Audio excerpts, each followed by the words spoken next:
2022 is now behind us, but what of the thrills and spills that defined the last 12 months? Many of our readers and viewers leapt for joy with Shelly-Ann Fraser Pryce's victory at the World Championships in the United States.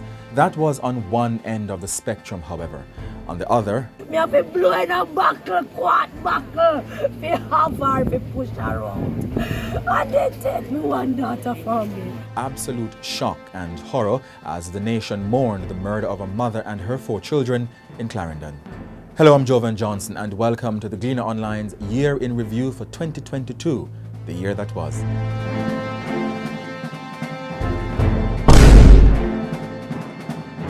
We'll be looking at 8 of the biggest stories of 2022 based solely on our readership. I'm joined by Dr. Nadeen Spence, University Administrator and Public Affairs Analyst, Michael Jackson, Executive Director of rights group Jamaicans for Justice, and businessman and cultural commentator Wayne Chen. Thank you so much for joining me, members of our panel. First up, Shelly-Ann Fraser Pryce, a 3-time Olympic champion and 10-time world champion who blazed the track in 2022 at the World Athletics Championships to win her 5th individual 100-meter title, a feat never achieved before. Mr. Chen, do you get a sense that Jamaicans have grasped the feats of Shelly-Ann Fraser Pryce? Jamaica has been spoiled for athletic success. The fact that we have not only Shelly-Ann Fraser Pryce, but we have an Elaine Thompson hero and Sharika Natasha.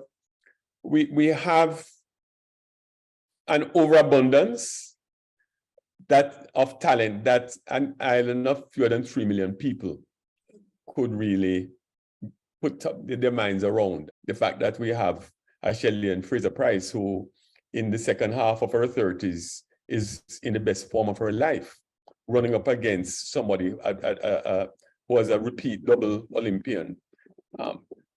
And if we look back 25 years, we just never had that success. You remember, people scarcely remember the celebration in Jamaica when Dion Hemmings won Jamaica's first gold medal for a Jamaican woman. And that was back in the 1990s, not so long ago. So to see the level of success now, it's we are spoiled. And we have now come to take a silver as a sign of failure, a bronze as a sign of failure.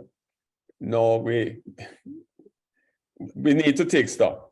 Yes. It's important as well to point out that Sharika Jackson, she grabbed a medal in that 100-meter final with Shelly-Ann Fraser Pryce, but she went on to win the 200 meters in 21.45 seconds, the second fastest time in history, and just short of Flojo's record. Dr. Spence, do you agree that we're spoiled?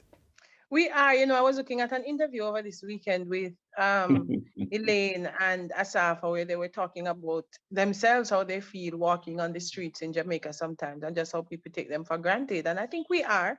I think we've kind of, because we are so small and we happen to, some of us, be so close in proximity to some of our most excellent people, some of the people who are superstars in their own right, we kind of take it for granted that these are regular people and that they come along often enough. And we really should start thinking and recognizing that they don't. And when we have these people around us, I think we ought to recognize it, not recognize it only in terms of when we see them, but in terms of what it means for a country or our size, as Wayne said, to have produced some of the top sprinters in the world. Just if we think of the magnitude of that and think of the work that goes into that, I think we'd be more appreciative of our athletes. And we would remember, Jovan, that there were other athletes who had to close down their Twitter accounts and so on because of the bullying they were experiencing online. So we have a far way to go, I think, to grasp the enormity of that reality and to treat it with the sacredness it deserves. One of the things that came out in those kinds of debates as well is the recognizing the effort that the athletes put in to train, and do they have the kind of ecosystem around them to support them, especially those that are perhaps not the big name stars who will draw the huge sponsorships, but all the others who just need the support to perhaps have their moment in the sun, if you will. Ms. Jackson, what's your assessment of how institutionally Jamaica supports its athletes? You know, I enjoy listening to a high school colleague of mine, Dr. Olivia Rose, for example, who speaks about the psychology of sports and how important that kind of psychosocial support system is. If you're talking about it from the institutional strengthening, I think much more can be done through the Ministry of Entertainment and Sports and how we invest in our athletes. Yes, we are spoiled, and I think there is a general appreciation of our athletes, but I think personality goes a far way. When I see how people react to a Shelly-Ann Fraser Pryce, for example, and that love that we have for her, I think we do laud our athletes. It could be better, but I think the personality, it really does impact how we react to them.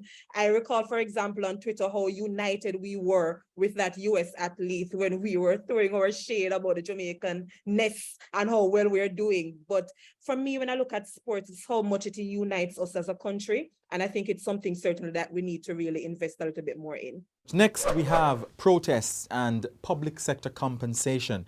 For much of 2022, the government was locked into negotiations with public sector unions over a new wage system.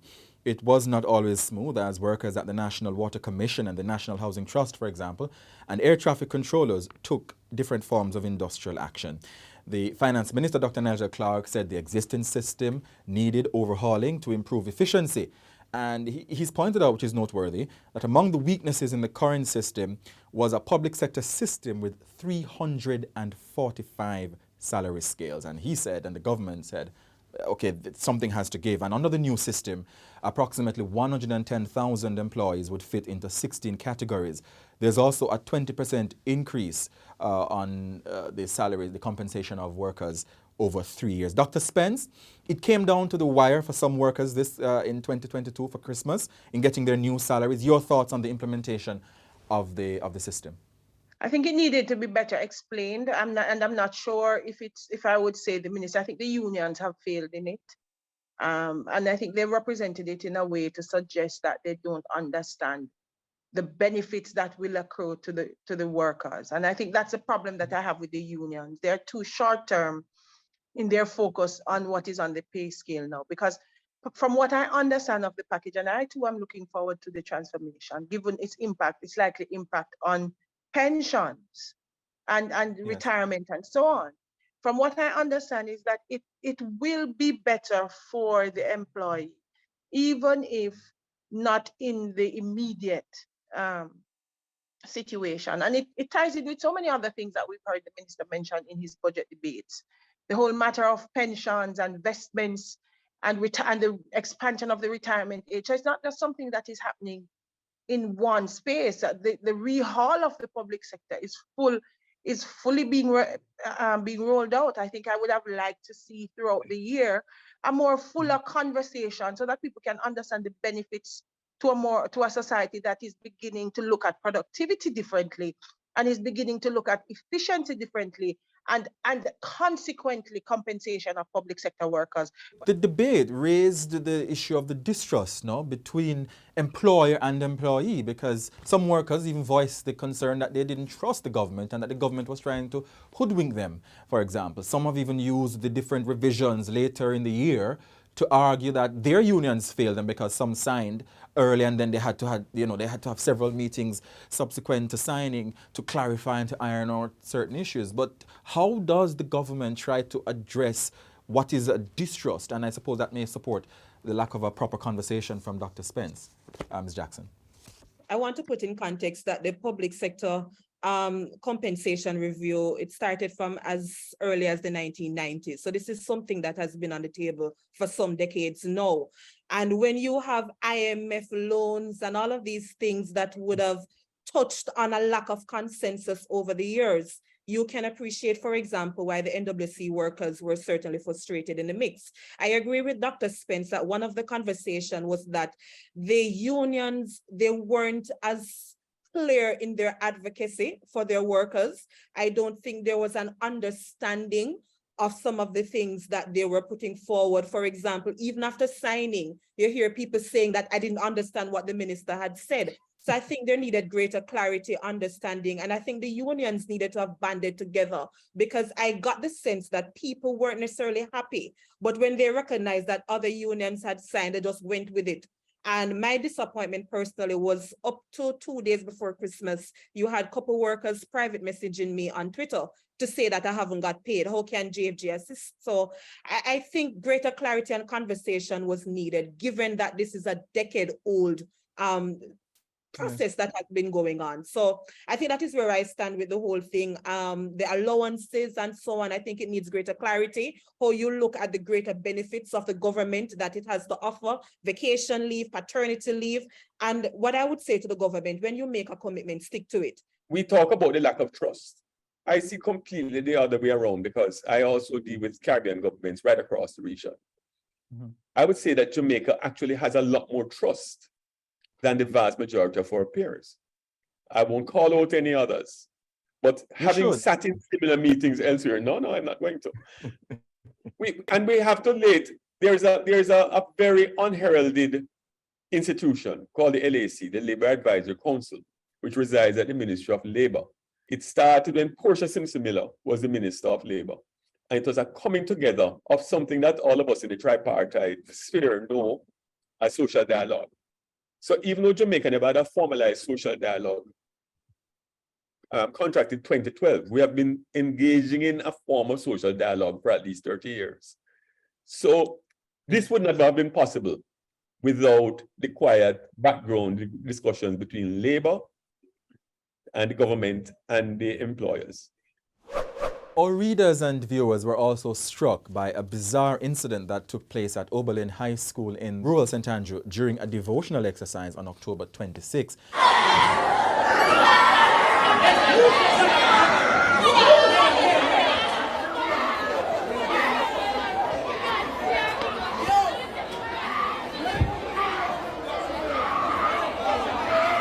MP Juliet Cuthbert Flynn related what she heard from students leaving school that day, that students fell to the ground during a prayer, frothing at the mouth, some screaming. I saw a bunch of students leaving, and so I stopped them on the roadway to ask them, why are they not in school? And then they told me what was happening, that somebody at devotion, a teacher was preaching or praying, that she caught into the spirit and was speaking in tongues, and then the children start to drop down and frothing at the mouth. Some of them can't walk.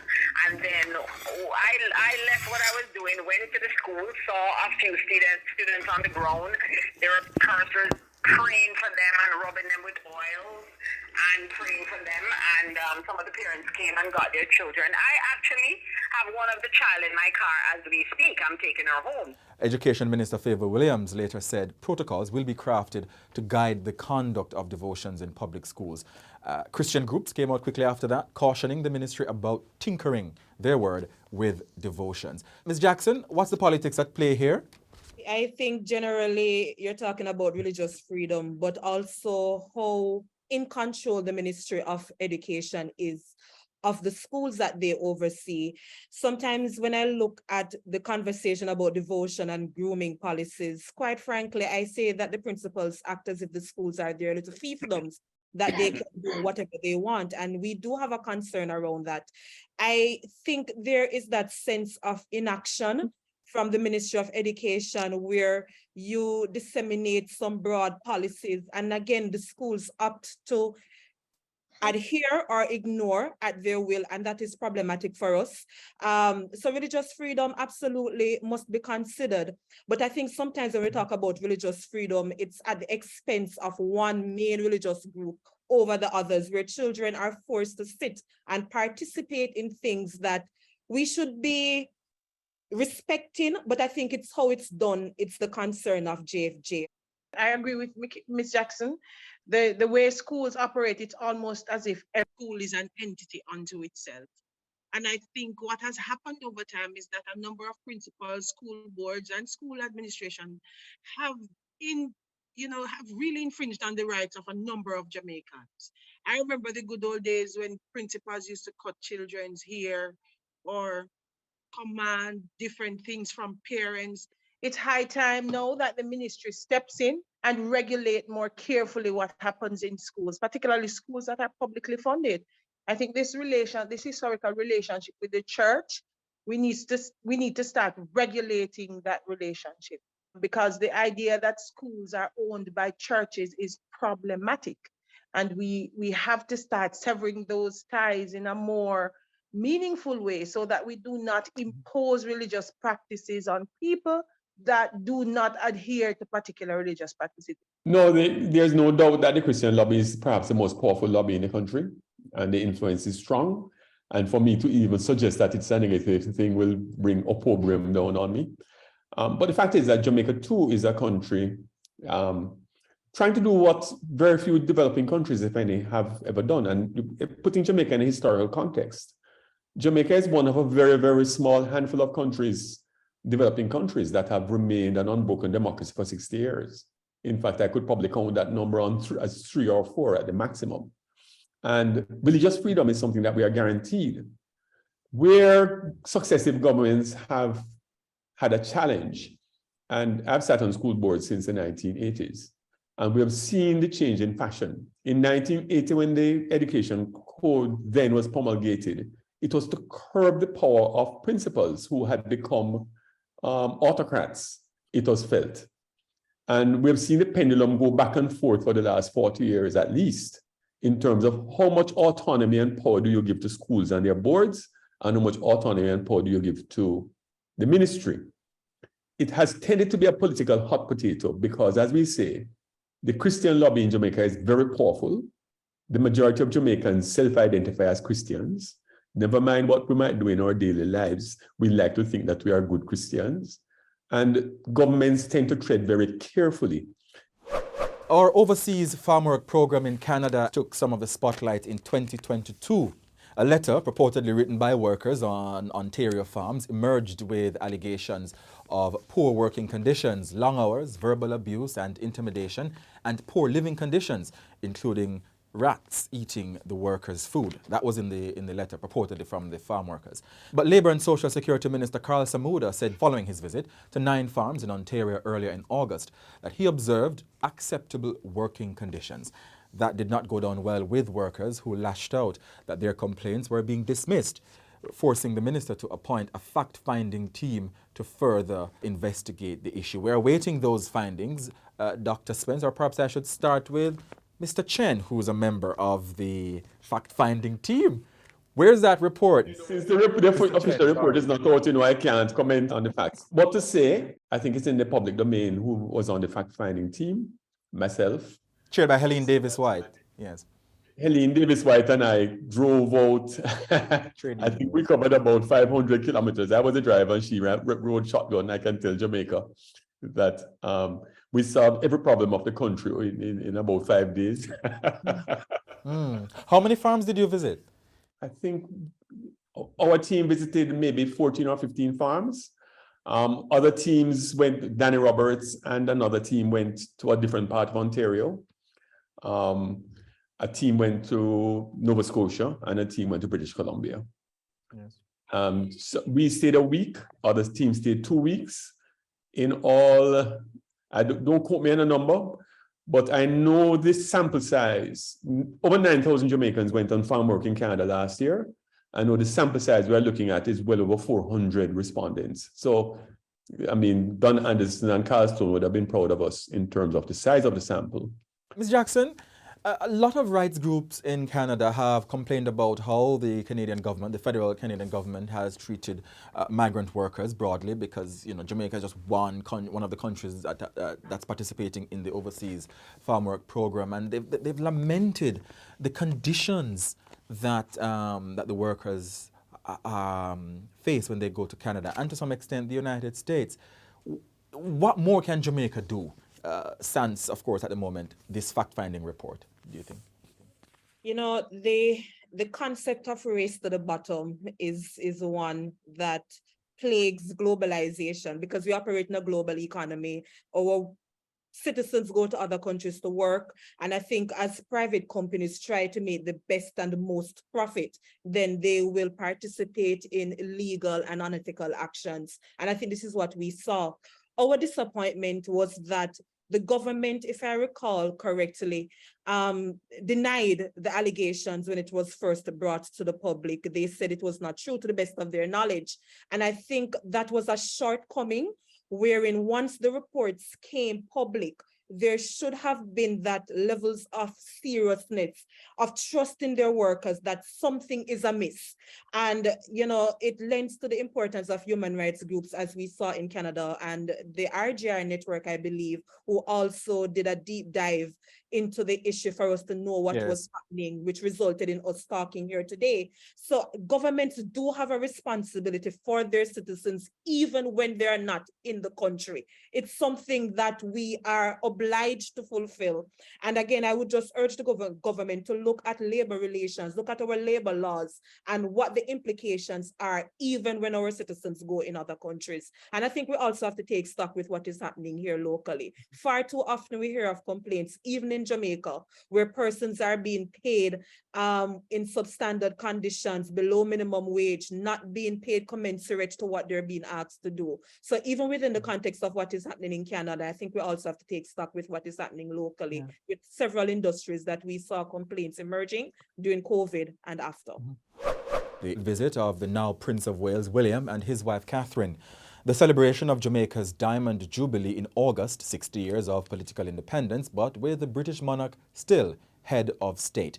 And then the death of Queen Elizabeth II in September. When all of these things are put together, what should Jamaicans be taking away from 2022 and the quest for Republican status? Jamaica is, as you would see, a country that is very proud of our history, very proud of what we have achieved, and we are moving on, and we intend to attain in short order our development goals and fulfill our true ambitions and destiny as an independent, developed, prosperous country. Let me go over to you, Ms. Jackson. I am a Same firm question. believer in constitutional reform. And I personally found it offensive that we accepted the visit. I don't believe we should have under the current structure that we have. I think Jamaica really needs to get to that stage of a republic status. When you look at the laws, you're talking about pledging your allegiance to a foreign country. God bless the Queen. Well, it's now God bless the King. So I think it's offensive to our sovereignty. Quite frankly, I think Jamaica ought to be pushing for reparation. It's not just the money as people would think, but it's giving us that fair start that we should have had when we had gotten independence in 1962. Certainly, if you can compensate the plantation owners, you should compensate those who were actually doing the forced labor during slavery. I think with the appointment of a minister in charge of constitutional affairs, I think we could have seen that there was intention to move ahead more definitively with this matter of Jamaica becoming a republic and at least some kind of, well, we know constitutional change, but we don't know the extent of it yet, because I think that is not out in the public. But I think it's not just a governmental thing. I think 10 years ago, if you had talked to Jamaicans about independence from Britain, from the UK, and if you'd had some of these conversations with Jamaicans, they would have told you, no, certainly they had not advanced, or consciousness had not advanced to recognizing that this unfinished project of independence and emancipation we needed to move the needle. I didn't get the sense that Jamaicans were ready, and I get the sense now that the last visit of the Prince was a shock to the consciousness of a lot of Jamaicans. And I think what prompted that as well was what Barbados did. I think part of it is just some Caribbean competition in the midst, because clearly Barbados has stepped out big and bold and said, we are a republic and we're proud of it. People hadn't viewed Trinidad, I don't know, because perhaps it wasn't the age of social media, there wasn't Rihanna. People hadn't seen how Trinidad went about that in Jamaica. But people saw Barbados, and I think the reparations debate has also gathered steam. And I think more and more people are becoming conscious of what it means to be tied to colonial England that way. Days before 2022 ended, the Dutch Prime Minister Rutte apologized for the Netherlands' role in slavery and the slave trade. There was no promise of reparations, just an apology at this point. But how do you think Jamaica and CARICOM nations should harness this moment to push for reparation? We need the national conversation. The fact is that reparations is not a political issue in Jamaica. It doesn't move voters. Our leaders tend to respond and react to public sentiment. There is a growing public sentiment, but it's one thing to have a sentiment and another thing to have a clear course of action. Because we can sit in the Caribbean, we can sit here in Jamaica, we can feel aggrieved and we can make a lot of noise, but unless the British or the Dutch or the French taxpayers are willing to pay for it, it's going to be a moral victory without much substance there. Now, articles that focused on crime and violence were numerous among the top stories consumed by our readers and viewers. From one student killing another over a guard ring at William Knibb High School in Trelawney to the stabbing murder of one female student by her schoolmate at Kingston Technical High. Those, along with other serious gang-related incidents, have focused attention on the government's response to crime and boosting national security. A new gun law is in place, and a proposed bail law with a pre-charge detention emphasis is making its way through the Parliament. And states of emergency, SOEs, remain key to crime fighting in Jamaica under the Holiness Administration. My job is to ensure that my people are safe. And I will not stop until that is achieved. So will we need the SOEs? Yes, there will always be SOEs. Our position is that the state of emergency procedure in the Constitution is an extraordinary procedure which suspends the rights of all Jamaicans who are within the state of emergency area and is only to be used where it is necessary to protect the state and the democracy in which we live from subversion by violent elements. That is not the situation in Jamaica. We have chronic violent crime that is crying out for a solution that can address the root causes of crime, even as we suppress it through appropriately tailored measures that do not infringe or undermine our basic fundamental rights and freedoms. Dr. Spence, what's your takeaway with the response to crime and violence in 2022 and the government's insistence that SOEs are the way to go? My perspective on this dates back to the signing of the CMOC, the Crime Monitoring and Oversight Committee agreement, and that agreement that when, I don't remember the exact figure right now, I'd have to go back to the agreement and look, that if murders got to a certain amount, all the parties at the table agreed that if we had murders at a certain amount trending in a certain direction, then the parties at the table at the time agreed that the government would have to call on SOEs to save lives, right? So whenever I enter this conversation, I think about what that consensus meant at the time. And for me, as the person signing on behalf of the women of the country, it was the idea that we were going to do all that we could in justice, in the same way we had the Economic Oversight Committee. We were going to bring all of the forces to the table to ensure that we stem this issue of crime and particularly murder. And so my consternation, my regret, my heartbreak is that the CMOC doesn't seem to be doing what it said it would do. You know, the consensus doesn't seem to be there. Crime is a complex social issue and there is no quick fix to crime. This is something that has been plaguing us for decades now since we received independence. So no one, I think, expects any quick fix. The challenge that we're having as an organization is that the government seemingly is going to those hard policing measures, those draconian policies that we have seen that have failed, that have been tested in constitutional court. For example, the 1974 Gun Court Act. And we see elements of that being reintroduced with current legislation that is before the Joint Select Committee. We look at the 2010 anti-crime bills that were shut down in the court, and then we're seeing them again. So despite these draconian policies and legislation and approaches, we have seen a consistent increase in crime. what we're saying to the government of Jamaica is that crime is a long fix. We understand it, and we are committed to helping them where they are willing to accept that assistance from JFJ through community interventions and so on. But consensus must be real from different stakeholders. We can't say we want consensus, but at the same time, we are still stuck in our individual and respective approaches. It's a difficult issue, but it's not an insurmountable issue. CMOC was a very important initiative. And if That's the we Crime trouble ourselves, Monitoring and Oversight Committee. Yes. absolutely, it's an outcome of social dialogue. And if you were to read in detail the areas of agreement, as Nadeen pointed out earlier, states of emergency are among the areas of agreement because it is recognized that there are times in crime fighting when hard policing will become necessary. And the numbers support that. It was ultimately found to be unconstitutional, but let us not forget that Jamaica had the Suppressions of Crime Act that lasted from the late 1970s until the early 1990s.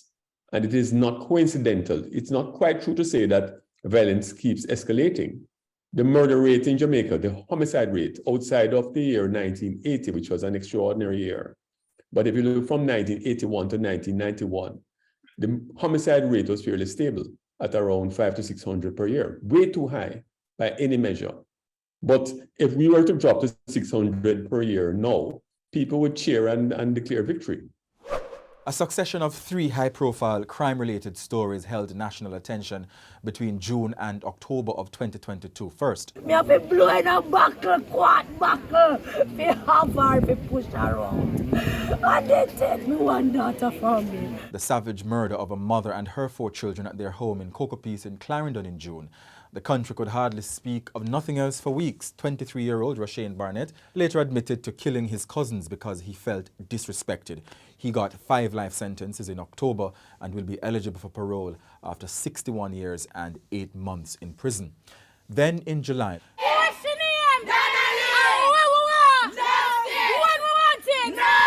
the case of social media influencer Donnelly Donaldson emerged. She went missing days after being last seen with her boyfriend, Constable Noel Maitland, who's now charged with her murder. Another brutal tale based on allegations by the prosecutor. Mr. Maitland has been denied bail. The case was kept in the media by friends and fans of Donnelly Donaldson, who protested at every court hearing and even before, claiming that the police were not doing enough. Out there today because we still have questions and doubts. Why is it that the JCF think of the only time to charge Noel Maitland one day before the interview with Indicom? Is it that them don't want Noel to be questioned by an independent body? And in October, another social media influencer was killed. The body of Anika Slickiana Townsend was found in the sea in St. James. Rashawn Chizzy Patterson, a man she reportedly left Kingston to sea in the days before her death, has been charged with murder. The police say he has a bad history. Now, to each of you, starting with you, Ms. Jackson, what's the one takeaway from 2022 and these stories? When I look specifically at the Rashain Barnett case and the Donnelly Donaldson case, I think it tested the principle of a human rights organization during that period. Certainly JFJ got its fair share of criticism during that time. And I always try to put within context. Has your position changed against the death penalty? No, the organization position has not changed. And you can appreciate in March of this year, we chastised the government for making that hyperbolic comment about the gun offenses attracting the death penalty. And it would have challenged our position had we not spoken on the Rashain Barnett. And I think people misunderstood that we were somehow condoning the criminal act rather than speaking against the business of the state participating in what is only murder when it comes to death penalty. And then with the Donnelly Donaldson case, it was one of those things where in every single day on our social media pages, persons were asking, where is JFJ? You speak out for the Roshane Barnett. Who are you not speaking for Donnelly? And then you had to start explaining the mandate of the organization and explaining to persons that you stand with the family, but there was no evidence to suggest that the police was not putting the necessary attention to Ms. Donaldson's case, and therefore JFJ could only monitor in the initial stages. So it shook the nation. We believe those two particular cases, and I think it brought home the conversation about the use of death penalty, the conversation about how quickly the police investigate missing persons. It shifted from Donnelly to the hundreds of other women and children who are missing annually, and it really also brought the conversation to the role of the courts and the types of sentences that are issued. Thank you very much. Dr. Spence. We need to do a lot of work with this idea of Jamaican masculinity and how we raise our young men and how we raise our sons. And it says to me as well, Jovan, and perhaps a criticism for you in the press, that I don't see our press making the connections or reporting on matters of intimate partner violence with the sensitivity that is required to kind of get the nation to understand that when you're in a situation where the person who kills you is intimate to you, whether they live in your house or you've slept with them, it makes the crime that much more heinous. I don't get that sensitivity in the reporting. And so I stayed quiet because I note with those two murders, with the murder of the family in Cocoa Peace, that nobody seemed to be keying in on the fact that these are people who were in a home with the people who killed them. And so the crime strategy that we are talking about would not have worked in these particular situations because you're making yourself vulnerable to people who you know and trust. What is the response in those cases? Those cases that people talked about the most, that shocked the public's conscience the most. We still don't have a solution for the problem of domestic violence and intimate partner violence. We're still not looking at them as critical matters that need to be addressed frontally. Mr. Chen, unfortunately, there have been previous instances of multiple fatalities in a single, what do you call it, like a single crime. So there have been instances in the past where multiple members of a family have been killed in a single event, unfortunately. Did you detect a different kind of response as to the consciousness of Jamaica to the one in Clarendon? As horrific as Cocoa Peace was, I comb the Gleaner archives quite frequently. I mean, I go back 100 years, 50 years, and Cocoa Peace has taken place in Jamaica several times in the past.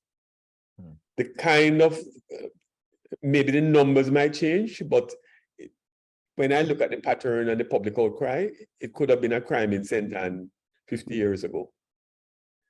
And, I will endorse everything the ladies have said. Certainly, I wouldn't go back over what Nadeen said a while ago, because I would have said, maybe not as articulately, but she's spot on. My children, educated in bad old North America, have come back to me with a concept of toxic masculinity, which they accuse me of. It sounds woke and it sounds very politically correct, but the fact is that they're onto something. If we haven't learned anything in 50 years, in 100 years, we have to at least learn that these issues are deeply rooted in how we raise our children, and in this instance, our boys. My younger brother once said to me that violence is the repartee of the inarticulate. And I've used that over and over, even though he never remembered saying it to me. We have never been trained as men in Jamaica. And I'm making a very general statement in how to express our feelings, or even feeling comfortable in expressing feelings that might not be comfortable. Yeah. And so, when Go I ahead, have Nadeen. You are more expert than I am.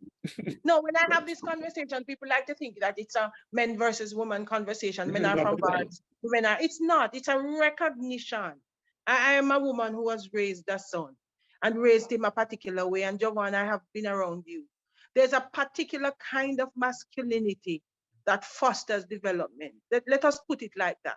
There's a particular way that men and women are, but in this case, we are talking about men and this tendency towards violence that has we are grappling with in such a huge way that it's not just a conversation that men should have, because remember, we are raising men, all of us. So the way men are is also how we as women have made them.